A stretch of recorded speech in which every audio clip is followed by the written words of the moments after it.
আমার চাকরিটা হয়ে গেলে এরকম একটা নতুন ফ্ল্যাট কিনবো। আরে এটা কে? আরে এটা তো শাকিলই মনে হইতেছে। তুমি একটু দাঁড়াও, আমি আসতেছি।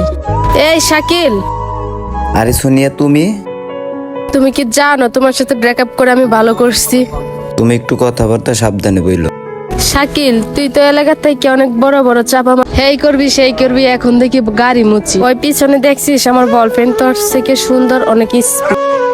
ওই যাইবো আজকে একটা বড় কোম্পানিতে ইন্টারভিউ দিতে, আর ওর স্যালারি কত জানোস? 2 লক্ষ টাকা। আর যদি আমার বয়ফ্রেন্ডের চাকরিটা হয়ে যায়, আসছে আরো ভালো গাড়ি কিন। ওই গাড়ির ড্রাইভার রাখবো তোকে, তাহলে তোর আর এইভাবে রাস্তাঘাটে গাড়ি আর এই গাড়ি পরিষ্কার করে যা টাকা পাস, এর চেয়ে আর বেশি টাকা তুই তো আমার এক্স বয়ফ্রেন্ড, তোর একটা দায়িত্ব আছে। বেবি আসো, আমাদের তো যাইতে হবে আরেক জায়গায়। তুমি দাঁড়াও, আমি আসতেছি। আর তোর ভালোভাবে চিন্তা ভাবনা কর।